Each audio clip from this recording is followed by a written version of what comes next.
আলহামদুলিল্লাহ, অসংখ্য দরুদ এবং সালাম আমাদের প্রিয় নবী আল্লাহর প্রিয় হাবিব হযরত মুহাম্মদ মুস্তাফা আহমদ মুস্তাফা সবাই বলি সাল্লাল্লাহু আলাইহি ওয়াসাল্লামের প্রতি কৃতজ্ঞতা আপনাদের প্রতি যারা আজকের এই আয়োজনে অংশগ্রহণ করেছেন। আমি সবাইকে আপনাদেরকে আন্তরিক কৃতজ্ঞতা এবং মোবারকবাদ জানাই। সম্মানিত নেতৃবৃন্দ, আমাদের নেতৃবৃন্দের মুখ থেকে আপনারা বক্তব্য শুনেছেন। যেহেতু ইফতারের সময় বেশি দীর্ঘ বক্তৃতা করার সুযোগ নাই, আমি কয়েকটি গুরুত্বপূর্ণ কথা বলে আমি আমার বক্তব্য শেষ করব। আজকে আমরা এমন এক সময় আজকে ইফতার মাহফিল করতে যাচ্ছি।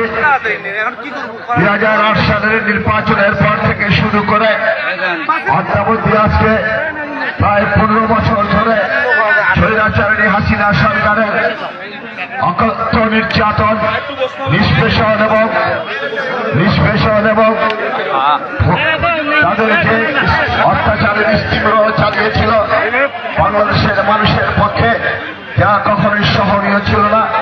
একইভাবে বাংলাদেশ জাতীয় দল যুব অন্যান্য সকল রাজনৈতিক দল যখন হাসিনার অত্যাচারের রক্তমাসে বন্দী, আমরা তখন এইভাবে আমাদের একটি ইফতার মাহফিল করার সুযোগ আমরা পাই নাই। সম্মানিত ভাইয়েরা আমার, আজকে দীর্ঘদিন পরে 2026 সালের 5ই আগস্ট ছাত্র জনতার বিপ্লবের মধ্য দিয়ে আমরা যে দ্বিতীয়বারের মতো স্বাধীনতা অর্জন করেছি, সেই স্বাধীনতা অর্জনের ফলস্বরূপ আজকে আমরা এখানে আপামর মানুষ আমরা সবাই এখানে ইফতার করতে পারছি বলে আল্লাহ পাকের প্রতি আবার শুকরিয়া জানাই। আলহামদুলিল্লাহ। সম্মানিত ভাইরা আমার,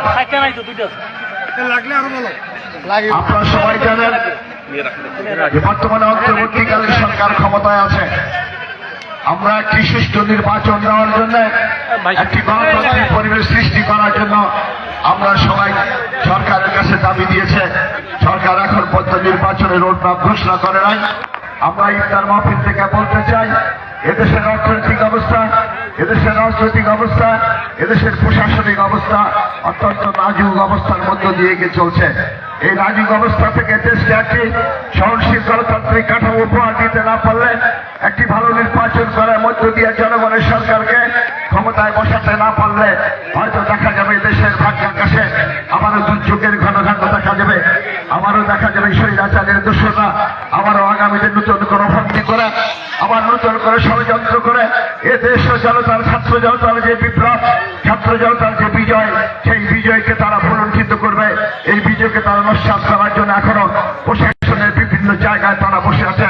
তাই আমি মনে করি আজকে ছাত্র জনতার এই বিপ্লবকে যে আমরা যে এটাকে যদি চালু রাখতে চাই, এই বিপ্লবকে আমরা যদি অক্ষত রাখতে চাই, তাহলে আজকে সবাইকে আমাদের সচেতন হতে হবে, আমাদেরকে সতর্ক হতে হবে, যেন কোনোভাবে এই স্বৈরাচারের দোষরা আমাদের অর্জনকে যেন ভুলুণ্ঠিত করতে না পারে, এই অর্জনকে যেন ধ্বংস করতে না পারে। এই জন্য আমাদের সবাইকে সচেষ্ট থাকতে হবে। সম্মানিত ভাইয়েরা আমার, আমরা এই এলাকার মানুষ, আমরা দীর্ঘদিন ধরে আমরা কষ্ট করে রাজনীতি করছি।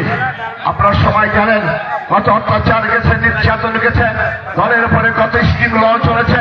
তারপরে এই দেশের মানুষ, তার সঙ্গে আমরা চিনিবন্দর খালসভার মানুষ, বিশেষ করে চিনিবন্দর উপজেলা বিএনপির সকল পর্যায়ের নেতৃবৃন্দরা আমরা আজকে অত্যন্ত এই সরকারের সমূহ বিপদকে মোকাবিলা করে আমরা আজকে যখন একটা শান্তির সুবাতাস হয়েছে, ঠিক সেই মুহূর্তে দেখা যাচ্ছে আমাদের বিএনপির রাজনীতিকে, এই চিনিবন্দর খালসভা বিএনপির রাজনীতিকে দ্বিধাগ্রস্ত করার জন্য, এই ক্ষতিগ্রস্ত করার জন্য আজকে কিছু দালাল, যারা এই গত 15 বছর যারা আওয়ামী লীগের সাথে সম্পর্ক ছিল, যারা আওয়ামী লীগের রাজনীতির সঙ্গে সম্পর্কিত ছিল, এবং যারা আওয়ামী লীগ সরকারের বিভিন্ন সেবা, আওয়ামী লীগ সরকারের বিভিন্ন সুযোগ সুবিধা পাওয়ার মধ্য দিয়ে নিজেদের পেশাজীবী জীবন, আপনাদের নিজের পেশাভক্ত জীবন যারা যাপন করেছেন, আজকে হঠাৎ করে কারো উপর ভর করে আজকে তারা আবার বিএনপির নাম ভাঙিয়ে বিএনপির ব্যানার ব্যবহার করে আজকে তারা বিএনপিকে দ্বিধাগ্রস্ত চায়। আগামী দিনে চিনিবন্দর খালসভার বিএনপির যে বিজয় নিশ্চিত আছে, ইনশাআল্লাহ সেই বিজয়কে তারা নস্যাৎ করতে চায়। আমরা চিনিবন্দর খালসভার মানুষ, আমরা যতটুকু ঐক্যবদ্ধ থাকবো, কোন শক্তি আমাদের এই ঐক্যবদ্ধ অবস্থাকে কোনোভাবেই নষ্ট করতে পারবে না, ইনশাআল্লাহ। তাই ভাইরা বলতে পারি আজকে অনেকে ষড়যন্ত্র করছে, আজকে ষড়যন্ত্র করে আমাদেরকে আজকে আমাদের আগামী দিনের রাজনীতিকে তারা নষ্ট করতে চায়।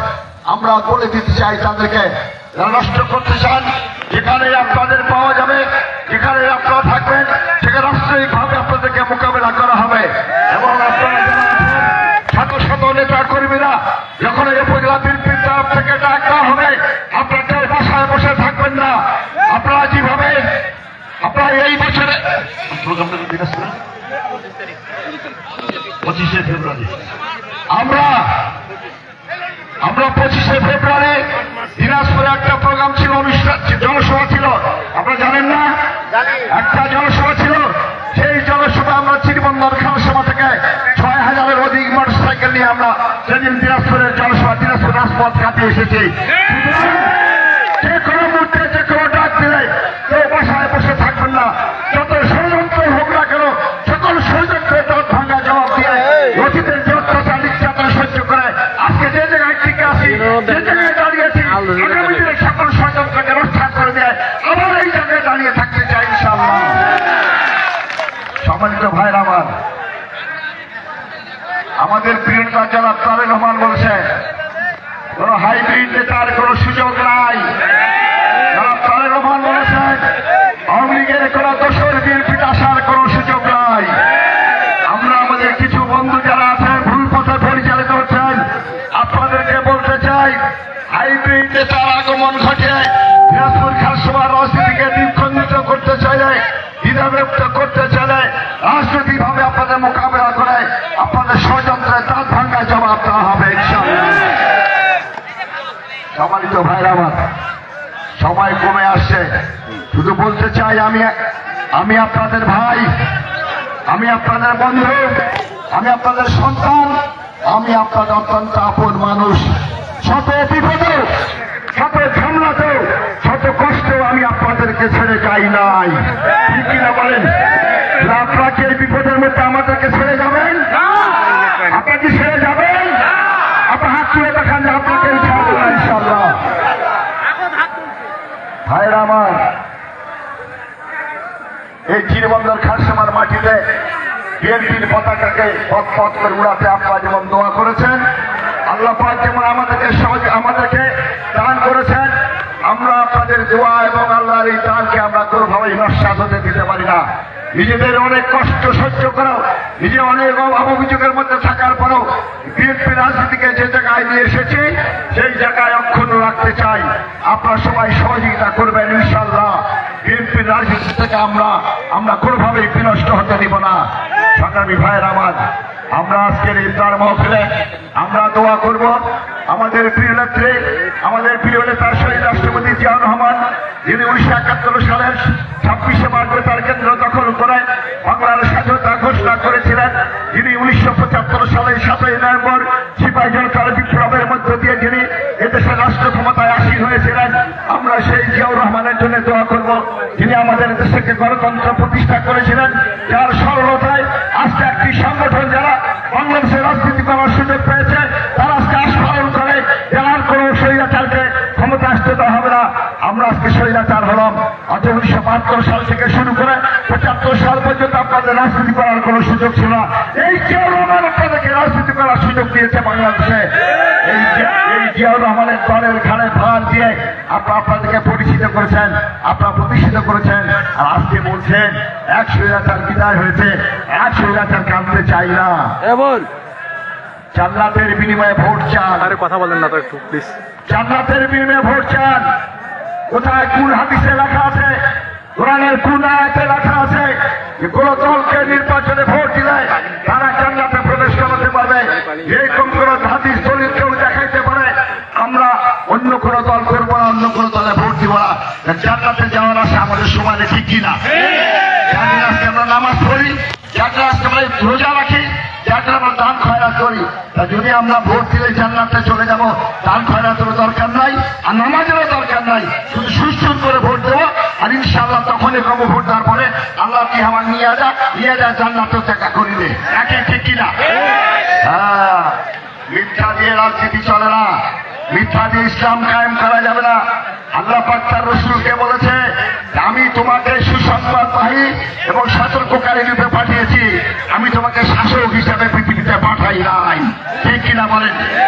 তাহলে শাসক হইতে চান, কোরআনের জ্ঞান না থাকা পর্যন্ত, হাদিসের জ্ঞান না থাকা পর্যন্ত মানুষকে দিয়ে অন্যায় করে কোনো কিছু কায়েম করা যাবে না। যার জন্য মিথ্যার আশ্রয় নিয়ে, মিথ্যার বিষয়টি নিয়ে যে রাজনৈতিক দলটা যাদেরকে সহযোগিতা করেছে এই বাংলার মাটিতে দাঁড়াতে, সেই দলটা আছে বিএনপি সম্পর্কে মাঝে মাঝে মন্তব্য করে। যে বিএনপি তাদের নেতাদেরকে পতাকা দিয়েছে, আওয়ামী লীগ তাদের নেতাদেরকে ফাঁসিতে ঝুলিয়েছে, এরা মুনাফিক জাহানে কথা বলতে পারতো না। ভাইরামান, আজকে আমরা দোয়া করব আমাদের প্রিয় নেত্রী দেশের বেগম খালেদা জিয়ার জন্য। বেগম খালেদা জিয়া যিনি আমাদের অপসী নেত্রী বলে আখ্যা পেয়েছেন, সারা বিশ্বে আজকে তাকে অপসী নেত্রী বলা হয়। যে নেত্রী আজকে অসুস্থ অবস্থায় চিকিৎসার জন্য শুধু লন্ডনে যারা তারেক রহমানের কাছে গেছেন, মা হিসাবে সন্তানের কাছে গেছেন, ওখানে চিকিৎসা হচ্ছে। আমরা দোয়া করবো তার জন্য, আল্লাহ পাককে তার সকল অসুস্থতা দূর করে সুস্থ মানুষ হিসেবে বাংলাদেশের মানুষের রাজনীতি, বাংলাদেশের মানুষের গণতান্ত্রিক অধিকার প্রতিষ্ঠা করার লড়াইয়ে আপসী নেত্রী যারা আবারও আমাদের মাঝে সুস্থ হয়ে ফিরে আসেন, এই দোয়া আমরা করবো।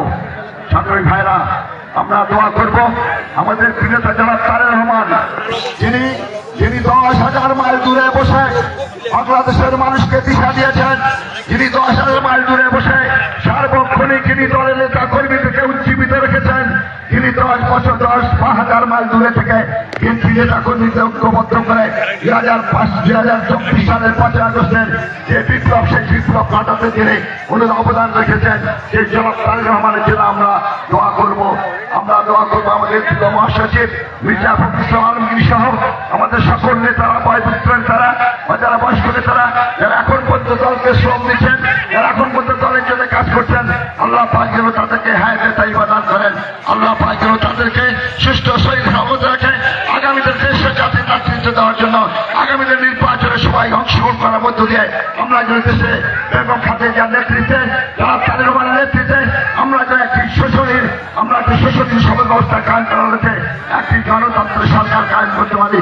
আল্লাহ পাকের কাছে আমরা সেই দোয়া করবো ইনশাআল্লাহ। আমরা দোয়া করবো জীবনবন্ধু খাদ্যসেবার মানুষের জন্য, আমরা জানাইছি তাদের জন্য, আমাদের মা বাবা, দাদা দাদি, নানা নানি, চাচা চাচি, আত্মীয় স্বজন, বন্ধু বান্ধব, সন্তান সন্তানে, ভাই বোন যারা ইন্তেকাল করেছেন, এই দুনিয়ার থেকে যত মূল সন্তান ইন্তেকাল করেছেন, সবার জন্য আমরা দোয়া করবো। দোয়া করবো সারা বিশ্বের মুসলমানদের জন্য, সারা বিশ্বের নিপীড়িত মানুষের জন্য, যাদের উপর অহরহ নির্যাতন হচ্ছে, সকল অত্যাচার নির্যাতনের হাত থেকে আল্লাহ পাক সকল জাতিকে রক্ষা করেন। এই দোয়া জানিয়ে আপনারা সবাই ভালো থাকুন, সুস্থ থাকুন, পরিবার পরিজনের সুখে শান্তি থাকুন, এই দোয়া জানিয়ে আমার বক্তব্য শেষ করছি। আল্লাহ হাফেজ। বাংলাদেশ জিন্দাবাদ, বাংলাদেশ জাতীয় দল জিন্দাবাদ, শহীদ জিয়াউল হক, বেগম খালেদা জিয়া জিন্দাবাদ, কারণের প্রতি কারণের দীপ্ত অহংকার জনাব তারেক রহমান জিন্দাবাদ, আমার প্রিয় শিক্ষক, প্রিয় মহাসচিব মির্জা ফখরুল ইসলাম আলমগীর জিন্দাবাদ, শ্রীবন্দর প্রধান জিন্দাবাদ, পাঁচতবার আব্দুল ফরিদের জিন্দাবাদ এবং পাঁচতবার আব্দুল ফরিদের সকল ওয়ার্ড পর্যায়ে জিন্দাবাদ। আসসালামু আলাইকুম। ধন্যবাদ আমাদের মধ্যমণি প্রিয় নেতা আলহাজ আখতারুজ্জামান মিয়া ভাইকে। এবারে আবেদনী ইফতার মাহফিল অনুষ্ঠানের দল পরিচালনা করবেন গিরিবন্দর উপজেলা ওলামা দলের আহ্বায়ক অধ্যক্ষ আব্দুল সালাম নুরি, ওনাকে আজকে দোয়া মাহফিল করার জন্য আহ্বান পরিচালনা করার জন্য।